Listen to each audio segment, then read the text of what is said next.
So first of all, thanks for joining this webinar today. My name is Antonella. You probably know me as I work in the admission team. So I'm the one who look after the application for animation and storyboarding. So I'm here today with the head of animation, Alexander Williams, and one of our Escapee. So Evgenia is here. And so they are going to tell you everything about her experience and her experience as an Escapee, but also Disney TV. I'm not going to spoil anything, so they will go to details shortly. Then we will have also some time at the end to answer any question you may have. And that's it. So now I will pass it to you, Alex. Thank you, Antonella. Right, can everyone hear me okay? Everyone good?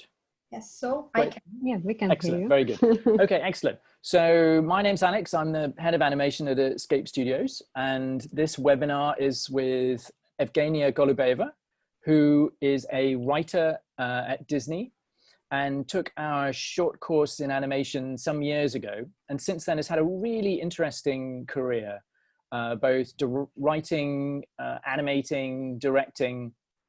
And so the reason that we wanted to bring her here today was to try and figure out what's the secret sauce that gets you from a short course in animation at Escape Studios to being a writer at Disney, and also all of her other successes. Because I think Evgenia has a really interesting career path. It's the kind of career, maybe you might call it a portfolio career, because she also does books as well as short films and writing and directing. But maybe it's just an animation career. Maybe that's what it is. It's a career in animation, doing all kinds of interesting creative things and approaching the business of animation or the art of animation from all kinds of different directions.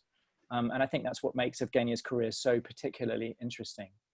So Evgenia, why don't we start by just talking a little bit about your job at Disney, because you're now a writer at Disney. Yeah, that's correct. And that's a pretty cool job. So I guess, first of all, what are you doing at Disney? And the second question would be, how did you get the job? So yeah, I'm working as a writer at Disney Animation, and I'm working on a new TV show. Unfortunately, I can't tell you anything about it because I signed an NDA. It's a very exciting project, and I'm working on the Bible and two first scripts as well. And working with a great team. Disney UK are loveliest people. And how did I get the job? Well, wait, let's just back up there, because there's a few phrases there that not everyone will know the meaning of. So NDA, just for everyone who's new to the industry, that means non-disclosure agreement, right? Yes. So when the projects are in development, unfortunately, we can't really talk about them. So we can't disclose any information whatsoever, not even a title or anything about it. So yeah, It's a very important part of the business. It's always the trouble with our industry, isn't it? People always say, what are you working on? And you always say, well, I can't tell you because I'm under NDA. Yeah. And then once it comes out, years later, it comes out, and everyone but nobody ever asks you about the stuff you've done. They always say, so what are you working on? You say, oh, I can't really tell you. So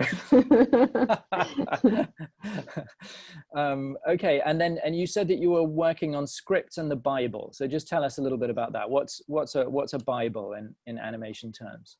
So in animation terms, in kids TV, you usually create a Bible where you describe the world, the characters. You include some outlines, like premises for ideas for stories, and kind of rules if it's something to do, if it's, depending on the world, like if you have animals, do they talk, like what kind of rules exist in this world. And so the Bible, there are two types of Bibles, like writing Bible and pitch Bible. And pitch Bible is the one that the studio going to show to potential co-production partners, channels. But you're doing the writing Bible, is that right? I'm doing both. I've done writing Bible and doing pitch Bible at the moment. So, and writing Bible is great to show to writers, to other team members, so they can get the idea, kind of go into much more detail about characters and what they like and their relationships. So yeah, so basically by reading it, you can get a very good idea of what the show is about and how it's going to work. Right, interesting. And so are you doing both the visuals and the story elements for that? No, I'm just focusing on story elements and visuals. Because you're a designer as well, aren't you? Yeah, sometimes I'm asked to do visuals as well, but in this case, I'm only working on the writing of it. Okay, I see. And yeah, and the thing is, like, so I got the job when I think networking is so important in our industry, because most of my jobs come from people I know in the industry. And sometimes you meet someone at the stage of their career when they're like intern somewhere, and then suddenly they're like assistant producer somewhere else, and they're calling you and saying, "Oh, we have a project that might work for you." Yes, And I can. Yes, I remember working in Los Angeles. People always said, you know, be nice to the runners yeah, and the junior producers, because they might be nobodies now, but in a year or two they might be giving you a job. absolutely. And actually, I met the lady who gave me this job at Escape Studios when I was doing Helen North program that Escape Studios supported as part of Animated Women UK couple. I don't remember, was it 3 years ago? About 3 years ago. Wait, what was So that? Helen North program? it was run by Animated Women UK, and Okay. they used Escape Studios as location for the workshops. Right. Okay. So yeah, it was at Pearson College. So yeah, and I met Natalie, the producer. She was a producer in Disney at the time, and she gave me this job. So it works. Networking Excellent. works. Yeah. And I've seen you. I mean, you obviously have been going to film festivals, and I mean, I saw you at Annecy a couple of years ago, where you were with one of your short films. Yeah, it's actually the posters there from the Annecy. Yeah. And just for anyone who doesn't know, Annecy is the biggest animation film festival in the world, and it is the hardest one to get a film in. The selection is tough. I think you have the honor, Evgenia, of being the only escapee that I can think of who's got a film into Annecy, and I've submitted a number without any success. Yeah, that's right. It's very tricky. It's I wish I could have more films there. Hopefully one day. Which was your film? Was it I Am Not a Mouse that was? No, it was the I Want to Live in the Zoo. I Want to Live in the Zoo. Excellent. Very good. Yeah. And yeah, I think Annecy is a very important industry event, and I've been going there for many years. And actually, it doesn't matter if your film is not in the program; it's still a very good place to be, because lots of studios recruit at Annecy as well. And MIFA, it's amazing, and especially as a student, you have such a huge discount, and for the pass, and then you can go to MIFA as well for the whole day, and then just network there. It's such a great opportunity. Although not now, obviously. Just so everyone knows, Annecy was cancelled this year, or rather it moved completely online. But it is in a normal year, it's a great networking event, a really fun event. Actually, I got some contacts this year from Annecy as well, because they run it online, but you still had all the list of attendance, and some people contacted me for a possible project. So it works even offline. Good. Excellent. Okay, so let's take a step back. So you've had this really interesting career. So let's go back to doing the short course at Escape Studios, short course in animation. And I taught your class. I remember it very well. And just so everybody knows, Evgenia always sat in the front row, and you were always on time. You always did the homework, and you had the look of someone who really, really wanted to learn animation. I mean, you just looked like you were always on it. You know, there was no slipping in late. There was no dog ate my homework. You just always really wanted to do it. And that's my principal memory of you, is just getting on with it. That's great. And you cut a great demo reel. But how did you then turn your 3D animation knowledge into a creative career?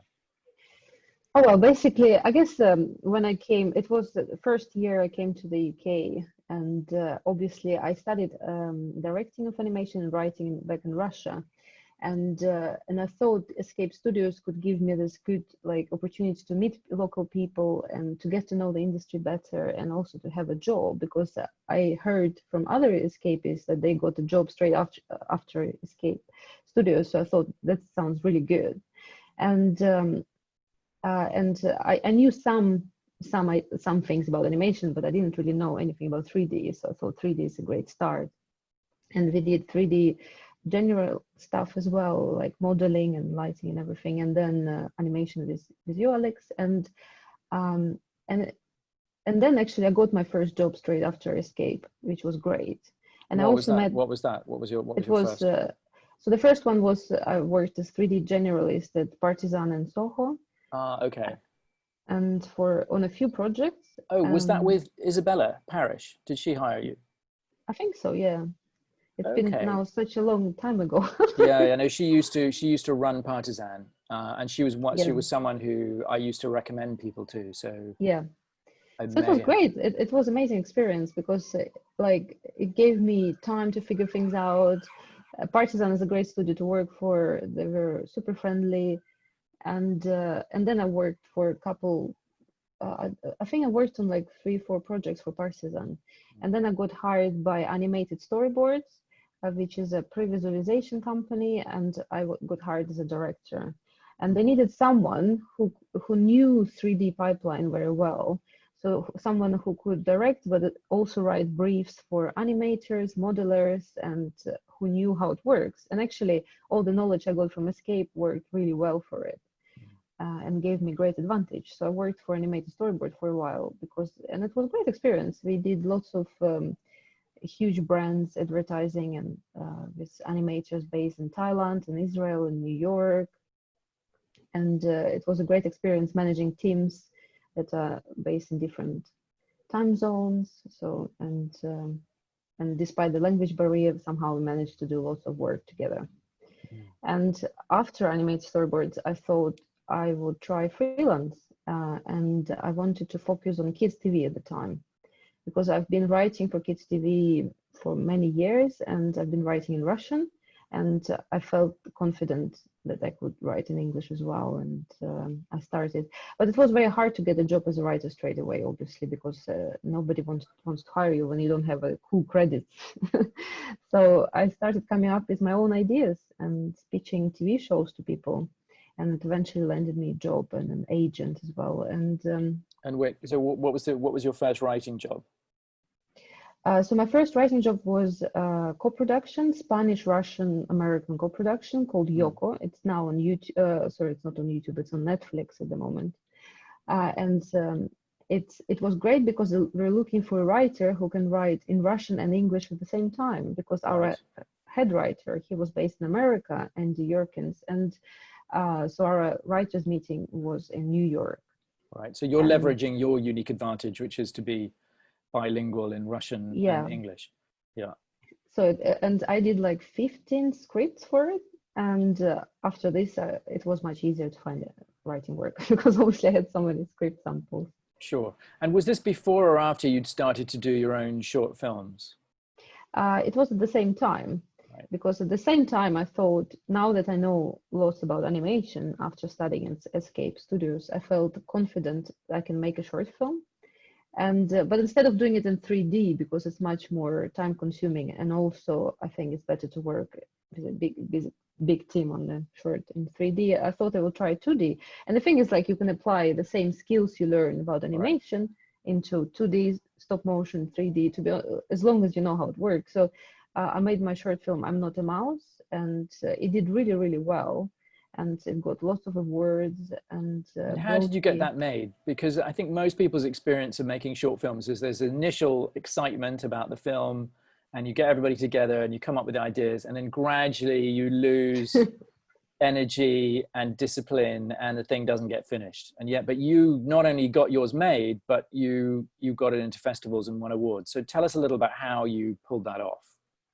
I think it's very important to just make sure you're not overstretching yourself, because it's very easy to write a really long script for like 10 minutes short film and think, oh yeah, I'm going to definitely do it and my friend's going to help.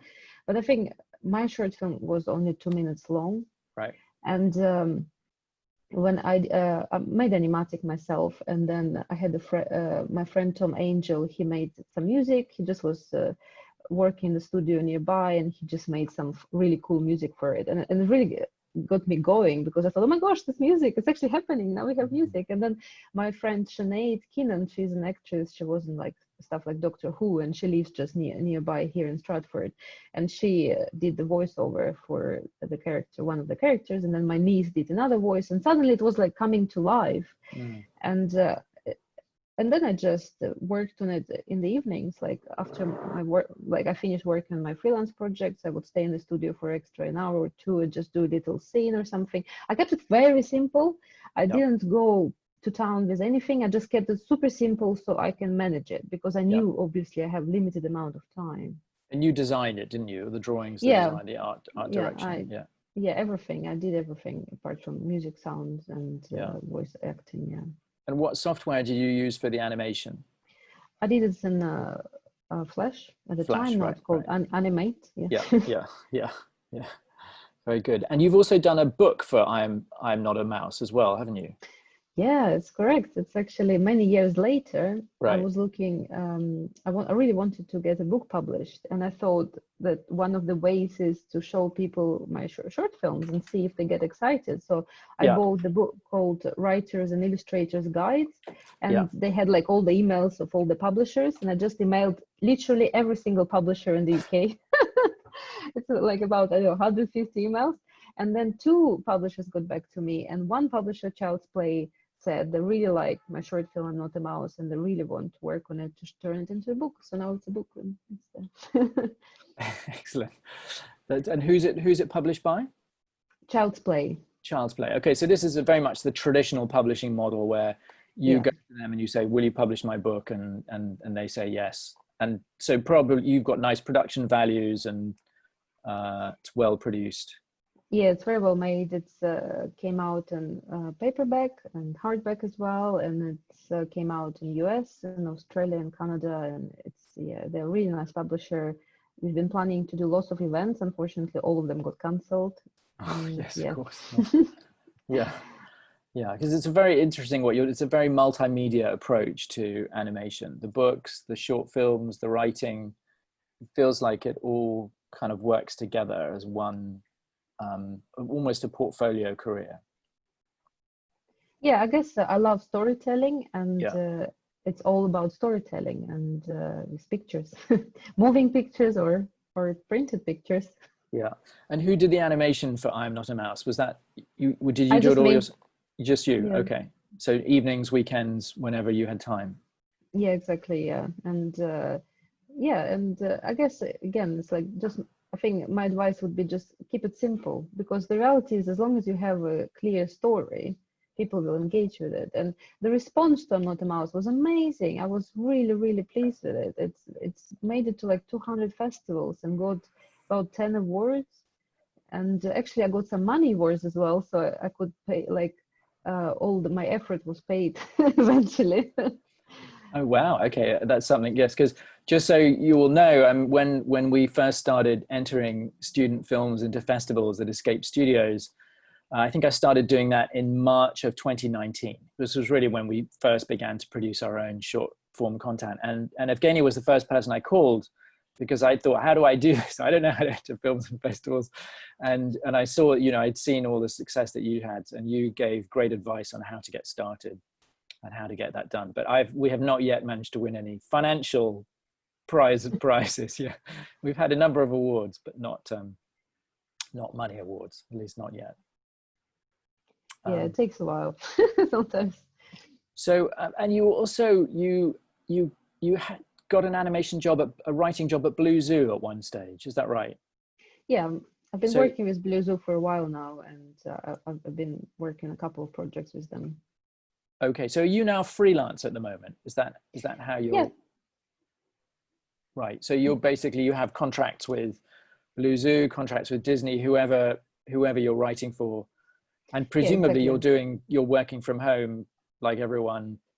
Yeah, absolutely. And instead of going to London for meetings, now I'm just having all my meetings online. So, right. And if I have anything like recording to attend or anything, it's all happening online as well. Right.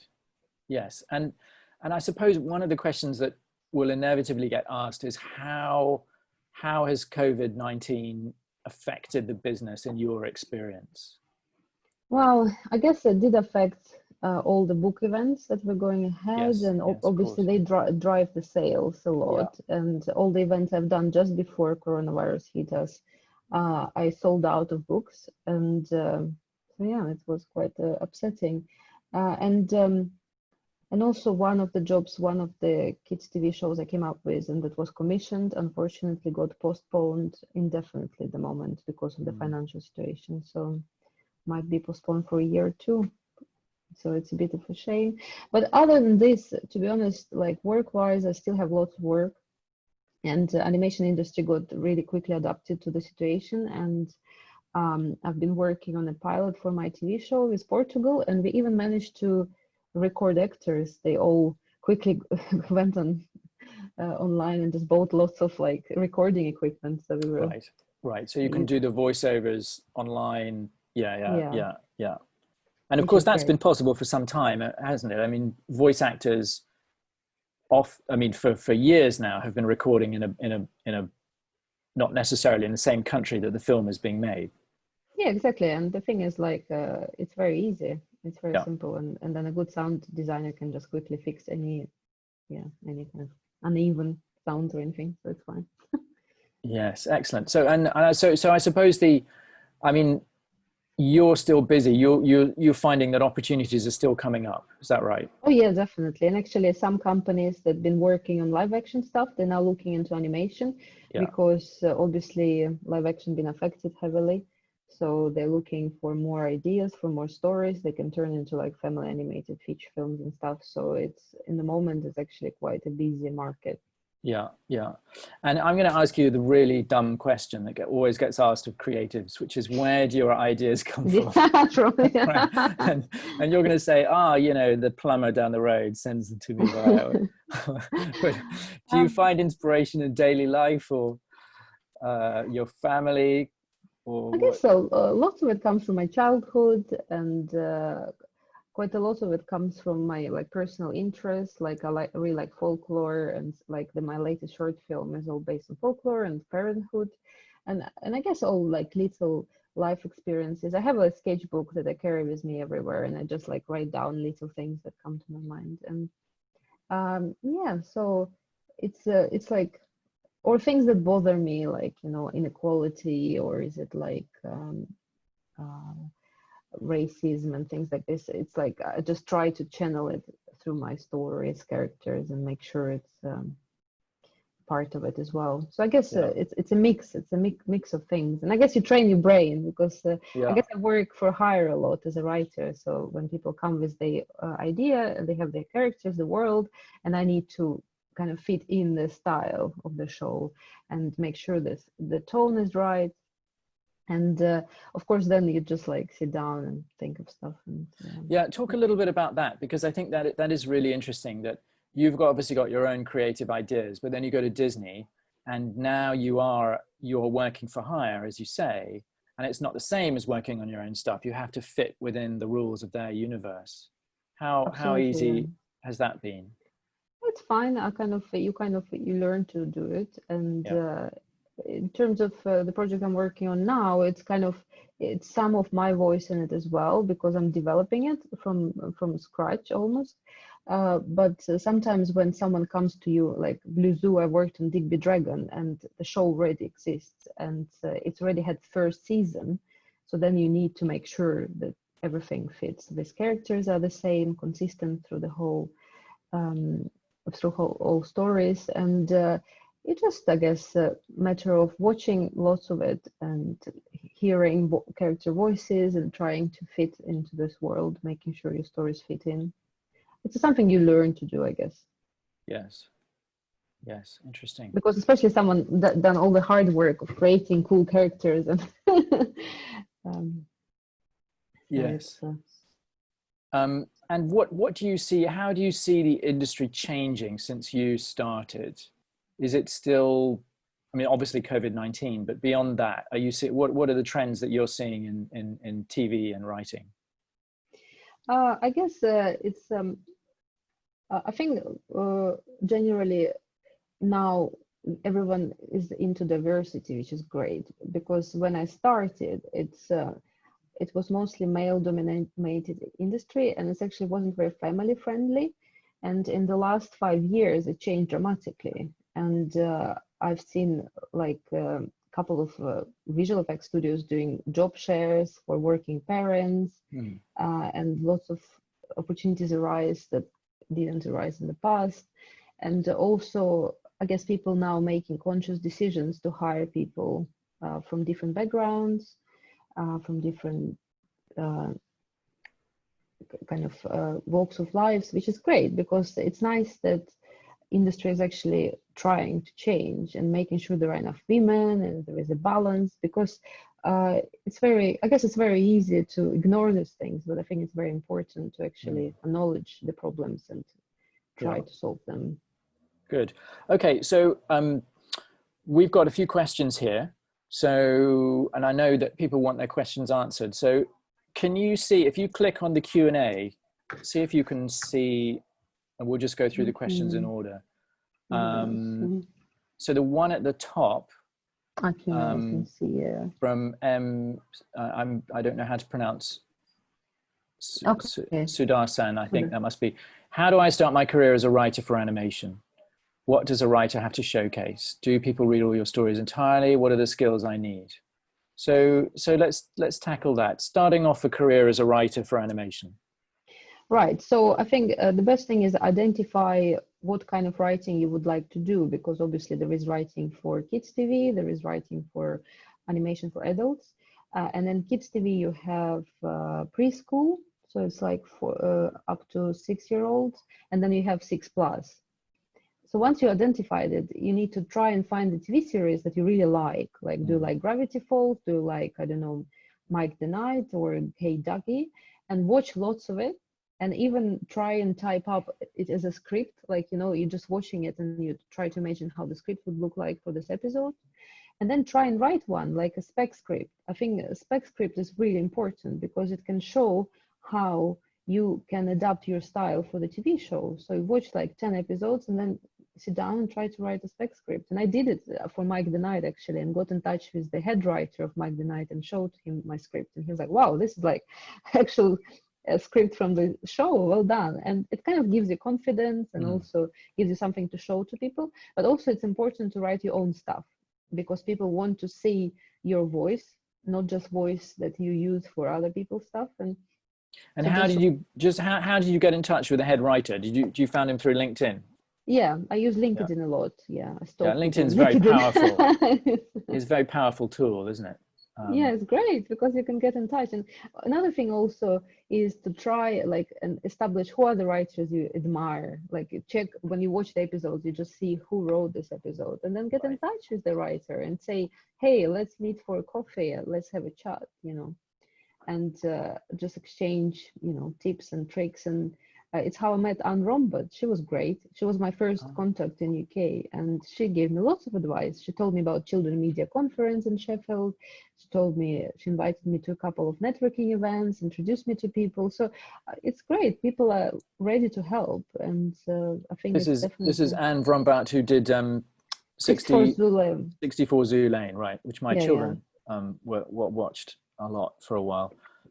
It's a great concept, and that again, and her stuff also ties in with books, doesn't it? Because she's done the 64 Zoo Lanes, a whole series of books. Yeah, she's an illustrator and writer, book writer as well. Yeah, she's great. Yeah, interesting.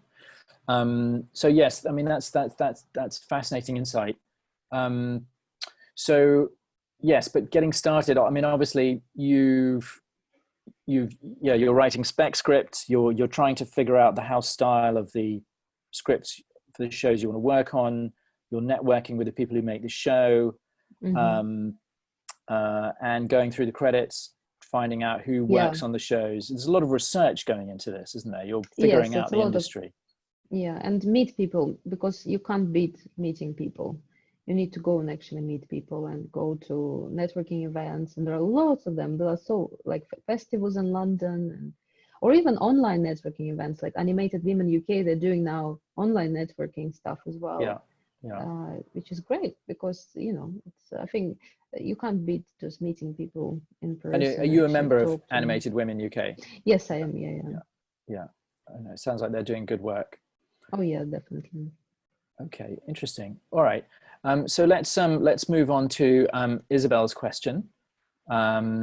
She says, thank you for the webinar. I'm really interested in taking the course, but I'm based in Liverpool and wanted to ask what the job prospects are in the Northwest, particularly Liverpool, Manchester, Salford. Now, yes, well, that's interesting because you're based in Stratford, and that's not Stratford in East London, that's Stratford in Warwickshire, Stratford upon Avon. I can actually tell Isabel, there is lots of work in Manchester and Liverpool. There are lots of new animation studios popping up, and every year I go to Manchester Animation Film Festival. It's an awesome networking event, and you can see they have every year they have like presentation of local studios, and every year I'm like, oh my gosh, look at the stuff, it's amazing. And there is a huge game industry there going on. So the reality is quite a few studios are moving out of London, and people, and actually BBC relocated to Manchester as well. So I guess it's actually regions like Bristol as well. There are so much stuff going on in animation. So I don't think it's a problem at all. It's might be an advantage being based there, and also especially now that after coronavirus hit us, lots of studios realize that lots of work can be done remotely, even more remote work than in the past. And I've been talking to a few producers, and they're all like, oh my gosh, it's amazing, because it's opens up opportunities to hire people from regions, from other countries. It just makes the whole pipeline much more flexible. So I don't see any problems being based in North at all. Why are you, just out of interest, why are you in Stratford upon Avon? I just happened. you just like it. It's really a lovely nice town. here. Yeah, it's really nice here. Lots of Shakespeare. And I like it because it's really, nature is nearby, and I have a lovely house with a garden, and I quite like being based. My family, we live here like very central, so we can walk everywhere, which is great. So don't need to jump into the car at all, which is nice. Yeah, excellent. Okay, let's take another question. So Austin Hill asks, did you always know the kind of audience and content you wanted to make or work on, or did it evolve during your time at Escape and your career? I guess it's both. I did know that I wanted to do stuff for kids. I really enjoy kind of colorful, cute things. And I guess it did evolve in the sense that I kind of ended up specializing in preschool for a while, because the preschool market in UK is huge and there is lots of work in it.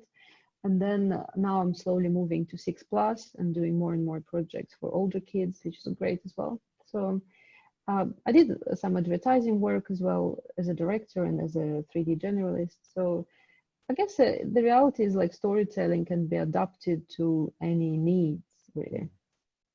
Yes. And Colin Fuchs asks, did you email the full manuscript to the publishers or just a synopsis? So this is presumably to do with I'm Not a Mouse. Well, you probably you sent them the short film. Yeah, I sent them the short film, but I think the thing is also you start the dialogue. You never quite. I think synopsis is a good idea because you need to establish connection with the publisher. You can't just jump into emailing them everything. You just you email publisher saying, "Hi, I'm Colin. I'm a writer. I have this idea. Would you like to have a look at it?" Because you first need to kind of make a connection, because they might not be looking at the moment, right? And then it's just waste of time, really. But quite a few publishers are looking for projects. Actually, Twitter is very good for it. Like if you follow publishers on Twitter, there are publishers like Chicken House, and they have like every year they have a special a submission window for non-agented writers. So, and there are lots of opportunities like this generally. Also, literary festivals like Stratford Literary Festival and other literary festivals in UK, they have special competitions as well you can send your stuff to. So yeah, there are lots of opportunities around there, but you do need to do your homework and actually research. And also it's important to find a publisher that suits your style, that publishes this kind of books that you looking to publish. It's important as well. Yeah, because you've got to fit with the house style. Yeah, it's got to be the kind of thing that they want to, that they're interested in. Yeah. Yes, interesting. Austin asks, how many drafts of I'm Not a Mouse did you go through before your final animation? So I guess that's really a question about editing the storyboard animatic. I presume you went through that process. Yeah, it took me a while. It actually was the longest part of the process. Yes. It took me about a couple of months to figure it out because it was one of the first short films I made. So I wanted to make sure the story works. So when I wrote it first and it worked on paper, and then I started storyboarding and making animatic, and I realized, oh, actually it could work this way or that way. Right. And I also showed it to my friends, people around me. They gave me some advice as well, which was great because it's always good to check whether your stuff works, like whether it's clear, like a story must be really clear. And actually at some point I got really good feedback about the ending and realized I need to tweak the ending a little bit, and yeah, and then it was ready. I think it maybe, I don't know, 10 drafts. It's probably about 3 drafts of script, right, and about 7 drafts of like storyboard animatic and stuff, because you constantly like you leave it for a week, watch it again and realize, oh, actually it could be funnier here and better here, and yeah. So I think it's better to spend more time on writing and fixing your animatic than actually changing anything afterwards. Because once animatic is locked and you're doing animation, you don't really want to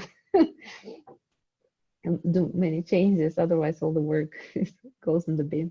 Yes, and I think certainly one of the challenges that we have at Escape with short films is students always want to get into the animation. In fact, if you let them, they'll do the animation. They'll start with the animation, but they forget that actually the story and the storyboard and the 3D layout, those are really important stages, and you want to spend a lot of time there making that work. Otherwise, you end up with a beautifully animated film that makes no sense. Yeah, exactly. Yeah. Or doesn't make enough sense. Yeah, I go to film festivals a lot and watch a lot of work, and it's interesting that some students make something absolutely beautiful, but that doesn't make much sense. And sometimes something is made quite quickly with very simple animation style, but actually the story is so touching and really works. So yeah, I think it's important. Yeah, story is important. But it sounds like you get a lot of feedback on your animatics, right? You're looking for feedback and looking to adapt. Yeah, absolutely. You don't need to listen to all feedback, I think, because sometimes you receive strange feedback or feedback that you don't agree with. It's fine. But it's great to get feedback because it's important that people just get the story straight away, especially if you're doing stuff for kids. It needs to be very clear. Yes, absolutely. Okay, another question here is what role has your drawing portfolio, this is from Carola Dixon, and Instagram played in finding new work opportunities? So because you have a website, you have an online site, don't you? Yeah, and I have an Instagram, and actually Instagram played a huge role. I didn't even realize how big it was at the time. But I was lucky to join Instagram when it just started in 2009, I think. And I used to do like little sketches in my sketchbook. And actually, funny thing was, I didn't think I'm a good illustrator. Like I thought I'm just an average, just drawing some bits and bobs for storyboards, but not really like an illustrator. And I started sharing stuff on Instagram, just my personal stuff, like little doodles in my sketchbook or some digital stuff. And I got like 14,000 followers pretty quickly. And at the time, Instagram didn't have all the silly algorithm that they have at the moment, basically forcing you to pay to get followers. So at the time, it was much easier in terms of if you have a good content, you get the followers eventually. And this is when I thought, oh my gosh, I can make a career out of drawing. And I got my illustration agent at the time. And straight away, I just sent them my Instagram stuff. And they said, oh, it's great, let's make more books and stuff. And I illustrated books for a while. Oh, and so you have an illustration agent as well? No, not anymore. We parted, but because I don't think kids book illustration industry is quite for me, because of it just is not paid enough. Right. It's at the moment I do a couple of books here and there as like passion projects really, but it's not paid enough to make a whole career out of it really, unless you're a famous illustrator. And I guess for me, storytelling is much more important for my career, so I prefer doing directing and writing and being involved in animation more than books. Books are fine, but I think I'm much more of a moving picture person. So if you're doing illustrations for books, how does that work? Does the publisher come to you and say, okay, we've got a story, here from a writer, and we want you to do the illustrate it, and here's £500, and I go away and do a whole book. Is it something like that? Pretty much, yeah. Pretty much, And yeah. Right. yeah, it's like it's ridiculous. And also more and more people like in the past, you would get royalties or you would get Right. extra money from book being published in other countries. At the moment, more and more publishers just want to buy it out completely. So Right. they pay you this little fee and they expect you to do illustration and then wave goodbye to it forever, and you don't get any extra money. As an author, you're in much better position because then you get all the royalties, you get library money when people borrow the books in the library, and you also get obviously payouts every time your book is published in another country. So unfortunately, there is this huge inequality in with illustrators and writers. Writers are much more respected than illustrators. And there is a lady called Sarah McIntyre. She's fighting for rights, for illustrators' rights, and she's great. And she has a campaign on Twitter called Pictures Mean Business. And actually, she helped me a lot as well with some issues, contract issues I had in the past. But I just left the industry because I felt it's not fair. And I tried to change stuff, but actually got shouted at and had some problems with publishers. So I thought, right, I might just stick to animation. Animated people are so lovely. Right, but also you're in a way you're solving the problem by being a writer. So, yeah, exactly. Yeah. Okay. Now here's a question from an anonymous attendee. Could you tell us more about your career background before you made the switch into animation? What inspired this, and how you found the 12-week course at Escape? Is there anything you wished you knew before starting? Well, I always worked in animation, so I guess I didn't really switch from anywhere. But in Russia? And I did animation in Russia as well. I was directing TV series for kids in Russia straight after uni, and did some writing as well. So I've been in animation, yeah, pretty much. Actually, my first job in animation was after school. I was the assistant of animator in a Russian studio that made feature films, and I used to draw on cells. It's like super old school. Yeah. And what I wish I knew, I don't know. I guess the course gave me confidence. It gave me a portfolio. It gave me showreel. It gave me contacts, and I think it's it's the main really things you want to get. And I guess because Escape Studios' name is so known in the industry, when you say, "Oh, I studied at Escape Studios," people say, "Oh, yeah." So they kind of recognize the name and they feel comfortable with you and they want to look at your stuff. So it's definitely worth it.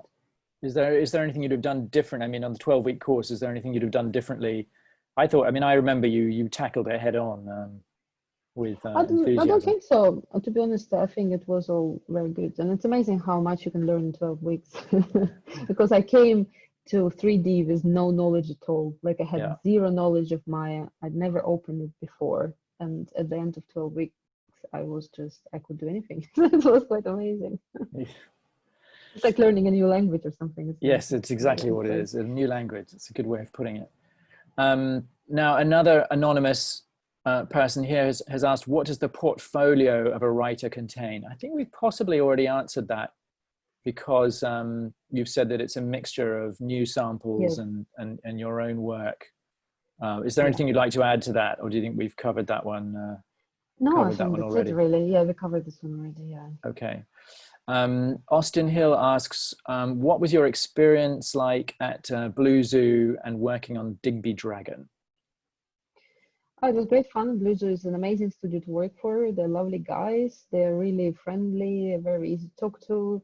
I went to the studio many times because usually we had like a writers meeting with a head writer and some directors, and then we had like follow-up meeting to have a look at the script and receive the feedback to make sure it works for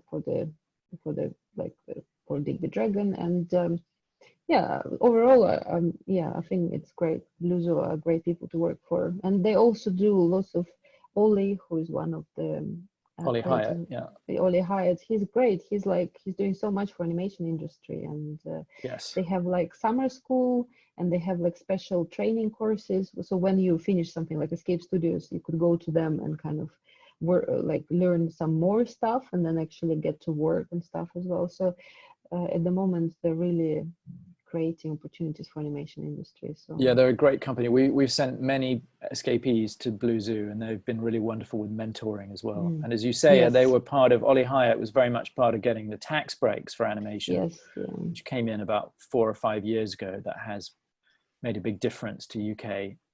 Definitely, yeah, the industry just boomed after. Yeah, that made a really big difference. Someone else asked, what is the writer's room at Blue Zoo like? Is there an actual writer's room? Are you sitting there and... It's like a meeting room. Or is you... They give you some coffee, tea, and cookies. Right. And usually there are like Dig the Dragon. We had Adam from Blue Zoo, and then we had head writer, and we had all the writers, and sometimes we have I think Dig the Dragon was intended for Nick Jr. in the beginning, and then it kind of switched to Milkshake. So yeah, you have producers, and basically you come with some ideas, and head writer just talks through like what happened in the first season, what they want to improve in the second season, and then they say, right, pitch some ideas to me. We pitch ideas, and then they give us feedback, and then we fix ideas and like kind of edit them, and then broadcasters come in and they say, right, pitch to us, and we pitch to them, and then they like some of them, and they go to script, but obviously at home already, we take it home. Yeah, so it's pretty much how the writer's room looks like. Yes, I can remember working on doing storyboards back at Warner Brothers in the 90s, and sitting there was always the story room. And it was actually a really fun place to be because people would stick gag drawings up on the walls. Some of them were really fun stuff. Some of them very rude, of course, but you know, really it was fun working with the writers and board artists. Really creative, interesting place to be, although quite intimidating because you're surrounded by this amazing talent. Here's a question from Paloma Zhu, who's a second-year animator at Escape Studios and filmmaker. He's done some really nice short film work this year. When you receive feedback, how do you differentiate? Now, this is a good question. This is a tough one. How do you differentiate between the good feedback that will help you realize your vision or the feedback that will just confuse the story? Those are obviously the notes from me. How do you stay true?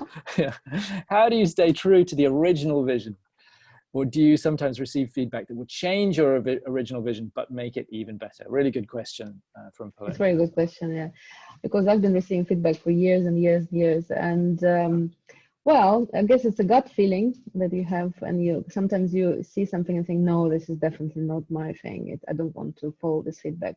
But sometimes like the feedback challenges you, and you realize, oh my gosh, I could have made the story better. I think the main thing is just put your ego aside. Just put it aside, because your main goal is to create a really good story and something that will make an impact. So just remember that people just want to help you. They're not telling you bad things about your stuff because they want to criticize you. Quite often people just want to help you. So just listen to it and try it. But if it's not something that works for you, it's fine to reject it, but you need to have a reason. Or like it happened to me so many times when like head writer sends me feedback and I just feel it's not quite right. It's not quite what, but then I would come back with some more ideas. So, or if it's my own project and someone tells me this and that, and I feel like it's not quite right, but then I reevaluate it and realize that, oh, actually I could have made it better.